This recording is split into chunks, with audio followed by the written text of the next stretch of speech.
తిరిగి BC news కి స్వాగతం. ఇటీవల ఆంధ్ర రాష్ట్ర ప్రజలను కంటి మీద కొనుకు లేకుండా చేసిన మోంతా తుఫాన్ ప్రభావం అంతగా లేకపోవడంతో అందరూ ఊపిరి పీల్చుకున్నామని బీజేపీ రాష్ట్ర భవన నిర్మాణ కమిటీ సభ్యులు గట్టి సత్యనారాయణ పేర్కొన్నారు. కాకినాడలో ఆయన మీడియా సమావేశంలో మాట్లాడుతూ గత 3 రోజులుగా తుఫాన్ ప్రభావిత ప్రాంతాలైన కాకినాడ సిటీ, రూరల్ పిఠాపురం నియోజకవర్గంలో బీజేపీ శ్రేణులతో కలిసి పర్యటించామని అన్నారు. ప్రభుత్వం ఏర్పాటు చేసిన పునరావాస కేంద్రాల్లో బాధితులను కలిసినప్పుడు ప్రభుత్వం అందించిన ఆహారం రుచికరంగా ఉందని ప్రజలు ప్రశంసించడం కూటమి ప్రభుత్వ చిత్తశుద్ధికి నిదర్శనమని అన్నారు. ఈ మోంతా తుఫాను ప్రభావం గత 4 రోజుల నుంచి ఎక్కువ అంటే మనం చాలా కంగారు పడ్డాం కూడాను. అలాగే ఈ తుఫాను చాలా రాష్ట్రం అంతని అతలాకుతలం చేస్తున్న ఉద్దేశంతో మనం అందరం ఫీల్ అయ్యాం. దానికి అనుగుణంగా ప్రాబ్లం లేక ఉండే ఉద్దేశంతో మన రాష్ట్ర ప్రభుత్వం తీసుకున్న నిర్ణయాలు కానీ కార్యక్రమాలు కానీ మనం అభినందించాలి. దానిలో భాగంగా మన చంద్రబాబు నాయుడు గారు చొరవ వల్ల ఏమీ ఇబ్బంది కలగకుండే ఉద్దేశంతో ముందుగానే ప్రజాప్రతినిధుల్ని అలాగే ప్రభుత్వ యంత్రాంగాన్ని అప్రమత్తం చేసి ఆ జనాలు ఉండే ఏరియా ఏదైతే ఏరియాలో ఇబ్బంది పడతారో ఆ ఏరియాలో ఉన్న జనాల్ని ముందుగానే ఆ పునరావాస కేంద్రానికి ప్రయత్నం చేశారు. కొద్దిమంది రానని మొరాయించినా కూడా వాళ్ళని బతిమాలి తీసుకొచ్చి వాళ్ళని మన ఈ 3 జిల్లాల్లో కూడా మన ముఖ్యంగా కాకినాడ, కోనసీమ జిల్లాల్లో చాలా కేర్ తీసుకుని చేశారు. దానివల్ల మనకి ఈ తీవ్రత ఒకవేళ అనుకున్న దానికంటే తగ్గడం వల్ల మనం అదృష్టంగా భావించాలి. ఇది కాకినాడ దిశకు వస్తుందని ముందు నుంచి మనం భయపడ్డాం. అది అనుకో దిశ మార్చుకుని అటు కోనసీమ జిల్లా నుంచి అలాగా నరసాపురం దాకా వెళ్ళడం వల్ల దీని ప్రభావం మొత్తం మన రాష్ట్రంలో సమానంగా జరిగింది. ఎంతైనా కూడా ఎంత నష్టం వచ్చినా జననష్టం జరగకుండా మాత్రం జరిగింది. దానికి కారణం ముఖ్యంగా వీళ్ళ ప్రభుత్వ యంత్రాంగం వాళ్ళకి ఇనిషియేషన్స్ వల్ల మాత్రమే జరిగింది మేము చెప్పగలం.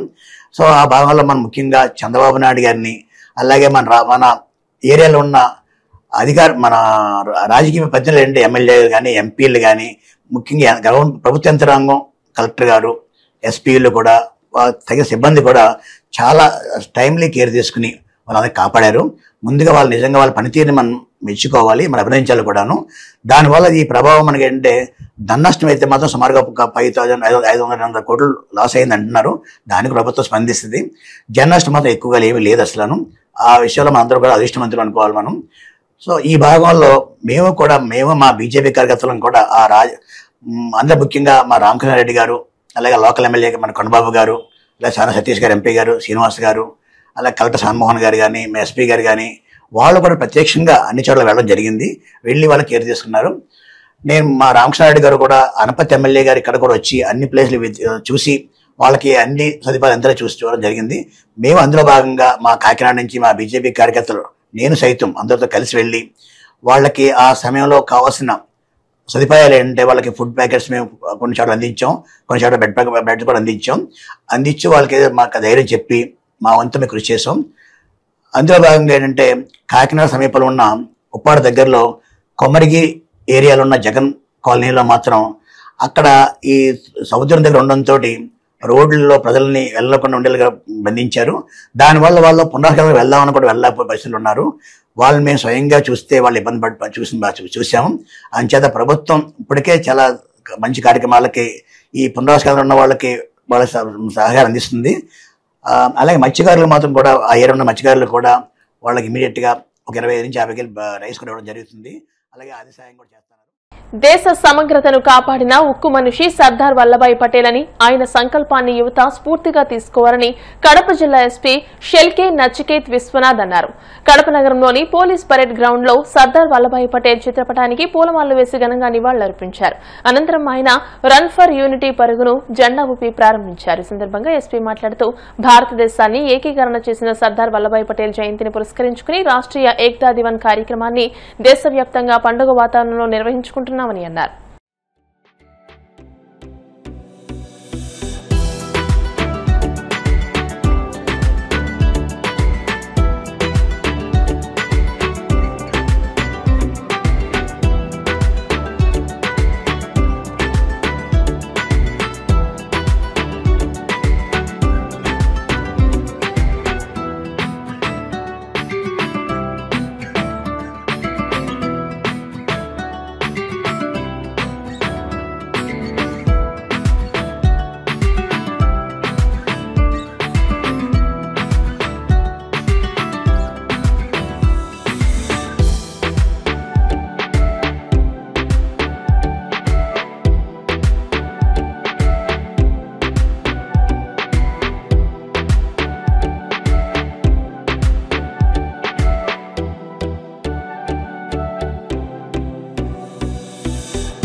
వల్లభాయ్ పటేల్కి ఒక లోహ పురుష్ ఐరన్ మ్యాన్ అంటారు మేము. ఎందుకంటే అంత నేషన్ 562 ప్రిన్స్లీ స్టేట్ యునైట్ చేసి ఈ దేశం అంతా యునైట్ చేశారు. ఆ విజన్ ఈరోజు మనమే సెలబ్రేట్ చేయాలి. తర్వాత ఈరోజు ఈ యూనిటీ ప్లేస్ తీసుకోవడం జరిగింది. మనమే అన్ని చోట ఈ లాంగ్వేజ్, కాస్ట్, క్రీడ్, రిలీజన్ అంత డివిజన్ వదిలేసి ఒక దేశం కోసం అందరూ కలిసి పనిచేయాలంటే ఒక ప్లేస్ తీసుకోవడం జరిగింది.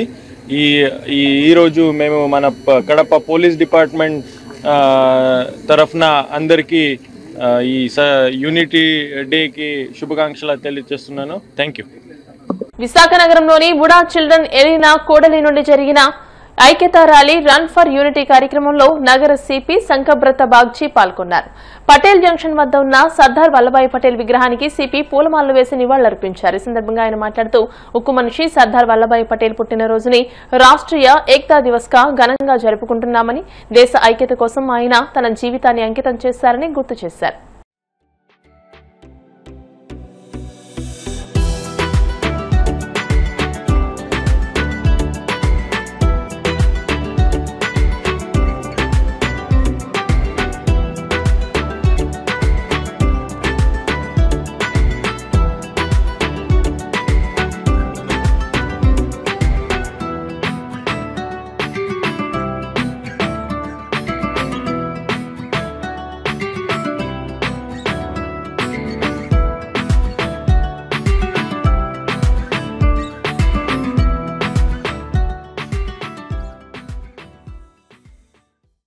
వల్లభాయ్ పటేల్ గారి పుట్టినరోజు అక్టోబర్ 31 తేదీ ప్రతి సంవత్సరం రాష్ట్రీయ ఏకతా దివస్గా మేము ఘనంగా జరుపుకుంటున్నాం.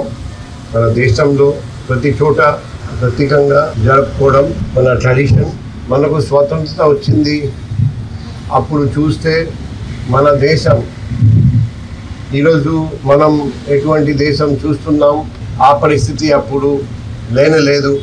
హైదరాబాద్, గోవా ఇంకా చాలా ప్రిన్స్లీ స్టేట్స్ ఉండేవి.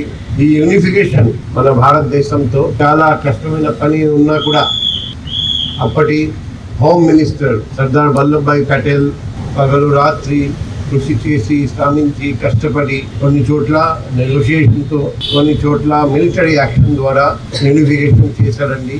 అందుకే మనకు ఈరోజు ఇటువంటి దేశం అక్కడ గోవా కూడా ఉంది, కాశ్మీర్ కూడా ఉంది, హైదరాబాద్ కూడా ఉంది. ఈ దేశం ఇలాగే మనకు కనిపిస్తుంది. ఈ క్రెడిట్ ఆయనకు ఇవ్వాల్సి వస్తుంది. ఆయన బతికి ఉన్నప్పుడు మన దేశంలో ఎన్నో కులాలు ఉన్నా, మతాలు ఉన్నా, భాషలు ఉన్నా, దేశ ఐక్యత కోసం ఆయన జీవితం అంతా అంకితం చేశారండి. ఈరోజు కూడా మన ప్రపంచంలో భారతదేశం యూనిటీ ఇన్ డైవర్సిటీకి ప్రతీకగా మారింది.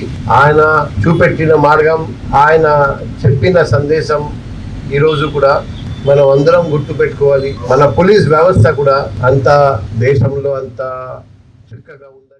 గురుకుల పాఠశాల విద్యార్థిని శ్రీవర్షిత మృతి ఘటనపై తెలంగాణ జాగృతి అధ్యక్షురాలు ఎమ్మెల్సీ కల్వకుంట్ల కవిత తీవ్రంగా స్పందించారు.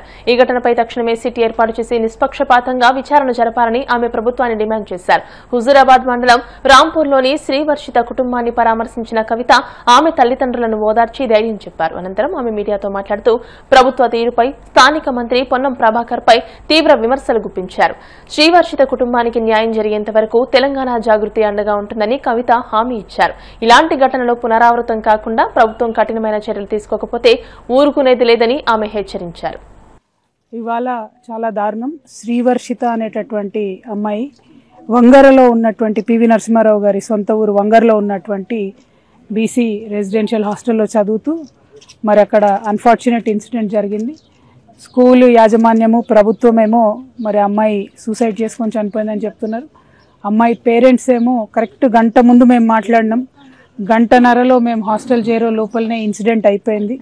ఈ ఇన్సిడెంట్ అయిపోతే వెంటనే టీచర్స్ కానీ ఆల్రెడీ అక్కడ అందరు పోలీసులు కానీ అందరూ ఉండి మరి మాకు పెద్దగా చెప్పకుండానే, కనీసం అంబులెన్స్ కూడా పిలిపియకుండానే, ఒక మానవతా దృక్పథం లేకుండా మరి అమ్మాయిని పంపించివేయడం జరిగింది. దీని వెనుక ఖచ్చితంగా ఏదో కుట్ర ఉంది, దీని మీద ఎంక్వైరీ వేయాలని చెప్పి అమ్మాయి వాళ్ళ తల్లిదండ్రులు ఇద్దరు చెప్తున్నారు.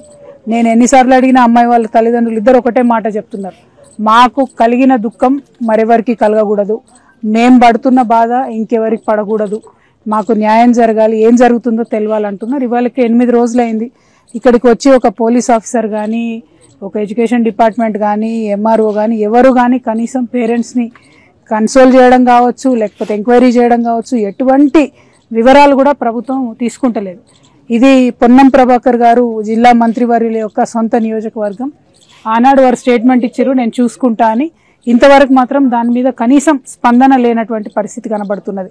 నేను ఇవాళ కాదు, గత 1.5 yearగా చెప్తూ ఉన్నా, వెల్ఫేర్ హాస్టల్స్లో ఉన్నటువంటి పిల్లలు పిట్టల్లాగా రాలిపోతుంటే కూడా ప్రభుత్వం కనీస చర్యలు చేపడతలేదు. ఇదే జిల్లాలో ఇంకొక బాబు మొన్న సూసైడ్ చేసుకున్న పరిస్థితి చూసినాం. నిన్నగాక మొన్న గర్ల్స్ హాస్టల్లో సీసీ కెమెరాలు పెడితే ఎంత దారుణమైనటువంటి పరిస్థితి జరిగిందో చూసినాం.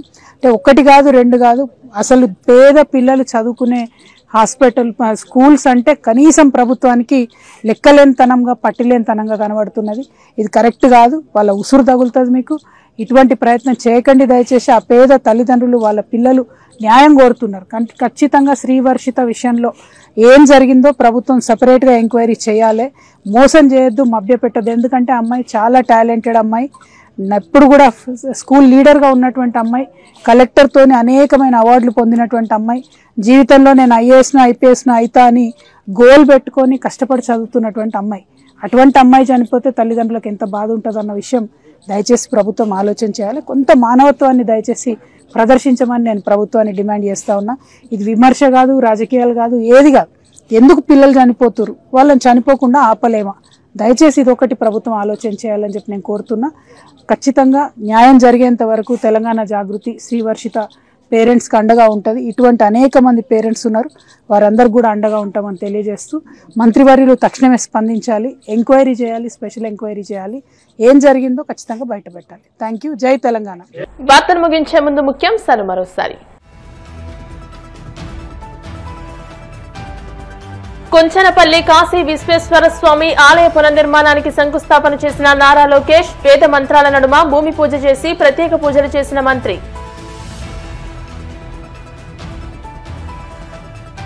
సీఎం చంద్రబాబుకు ప్రచారంపై ఉన్న శ్రద్ధ రైతుల పంట నష్టంపై లేదు, తీవ్రస్థాయిలో విమర్శలు గుప్పించిన మాజీ మంత్రి కురసాల కన్నబాబు. మదనపల్లిలో గంజాయి విక్రయిస్తున్న 3 అరెస్ట్, నిందితుల నుంచి 6,30,000 రూపాయలు విలువ చేసే 21.800 గ్రాముల గంజాయి స్వాధీనం చేసుకున్న పోలీసులు.